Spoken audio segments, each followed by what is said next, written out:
അല്ലാഹു നമ്മുടെ ചോദ്യത്തിന് തട്ടിക്കളയൂല. നമ്മുടെ ഖൽബിൽ പകയാണ്, കിബിറാണ്. അങ്ങനെ ഓരോരോ കൽബിയായ രോഗങ്ങളെ കൊണ്ട് നമ്മുടെ ഖൽബിനെ പിടിമുറുക്കിയിരിക്കുകയാണോ? പിന്നെങ്ങനെയാണ് അല്ലാഹു സുബ്ഹാനഹു വ തആല നമ്മുടെ ദുആഇനെ സ്വീകരിക്കുന്നത്?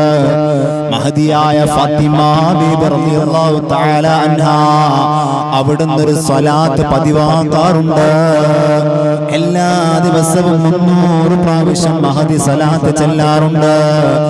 ഈ സ്വലാത്ത് ചെല്ലിയാലുള്ള പവിത്രത എന്തെന്നറിയുമോ? നമ്മുടെ ഖൽബിനെ ശുദ്ധീകരിക്കാൻ,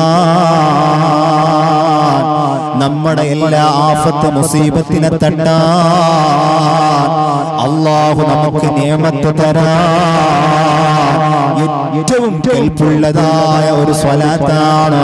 ഏതാണ് ആ സ്വലാത്ത് എന്നറിയുമോ?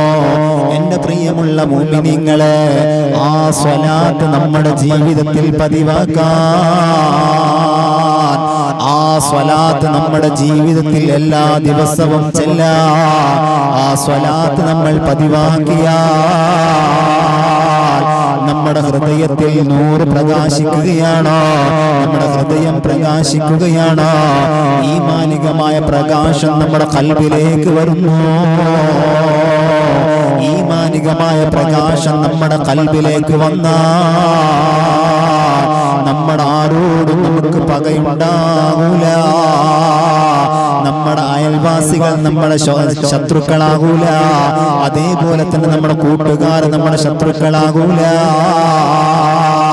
കാരണം അല്ലാഹ് എന്ത് തെറ്റ് ചെയ്യുമ്പോൾ അല്ലാഹു കാണുന്നുണ്ടുള്ളത് ബോധം നമ്മുടെ ഖൽബിലുണ്ടാകും. അതല്ലേ പറഞ്ഞത്, അല്ലാഹു ഹാദിരി അല്ലാഹു നാദിരി അല്ലാഹു ഷാഹിദി അല്ലാഹു മഈ. അല്ലാഹു ഹാദിറാണ്.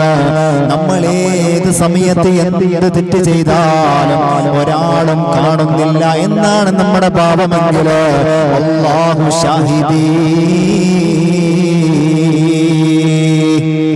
നമ്മൾ ചെയ്യുന്ന എല്ലാ തെറ്റുകൾക്കും അല്ലാഹു സാക്ഷിയാണ്. അല്ലാഹു സാക്ഷിയാണ്. പിന്നെ എന്തെന്നറിയുമോ? അവൻ ഗഫൂറാണ്, പൊറുക്കുന്നവനാ.